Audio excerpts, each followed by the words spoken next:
Okay, so we're just going to go over this first series here in the fourth quarter. Trying to finish out here. Sorry, it didn't get done on Monday. Just some days that's the way it goes.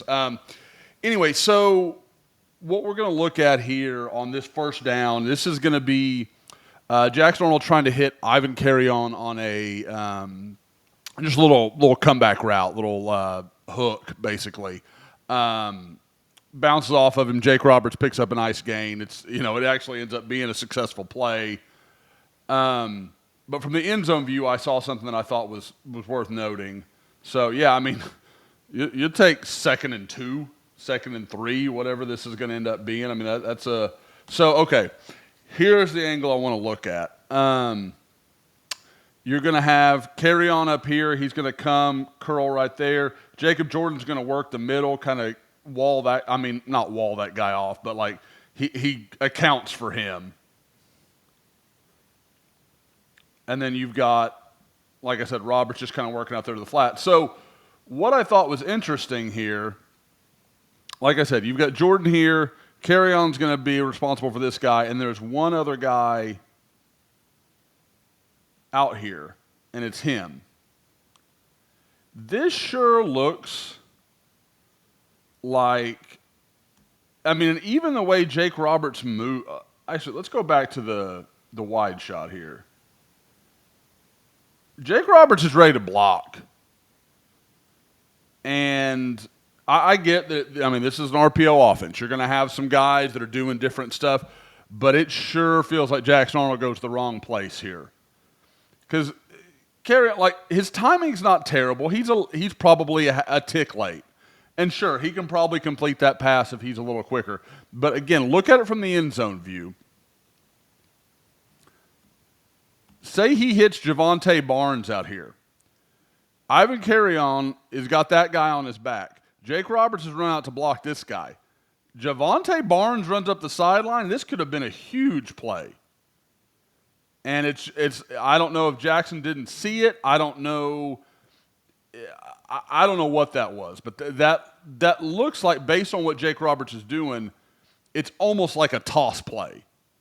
Almost, like a run game set up as a pass. Because Barnes is clearly thinking about getting the ball. Jake Roberts looks like he's out there lead blocking. I don't know. So, all right, so let's go to the second down here.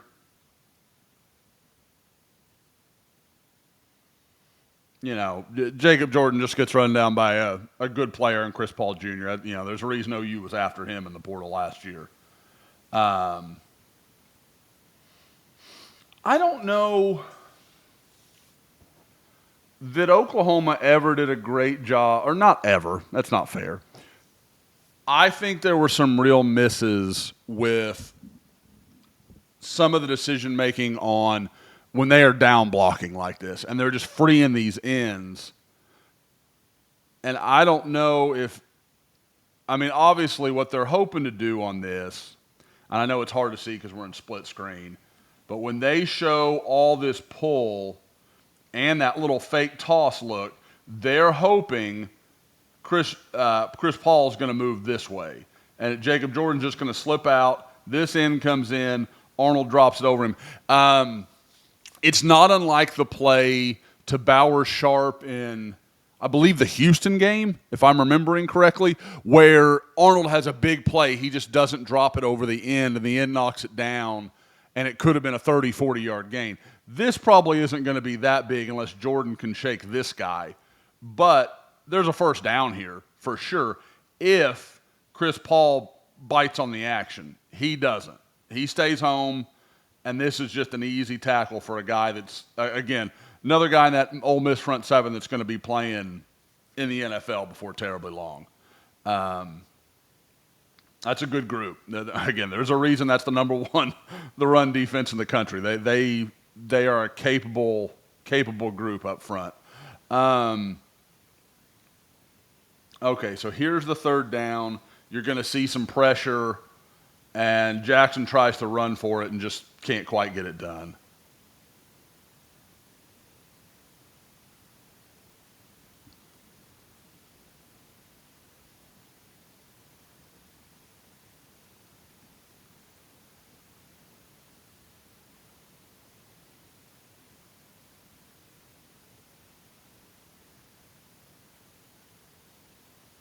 Boy, you're never going to fault a guy, but I love J.J. Hester's response here. I'm not faulting Jackson at all. You're in chaos, and the guys who see this are, the absolute dudes. I mean, this is because look at Hester, spins out. He's on this little, just a little route coming back. Arnold's, he doesn't have him. I mean, that would be a really tough ask, especially after a first down where you watch carry on. But look at Hester break up field. If Arnold could see him and throw it, could stop and plant his feet, which obviously he didn't feel like he could, and probably correct. But again, it's a chicken or the egg.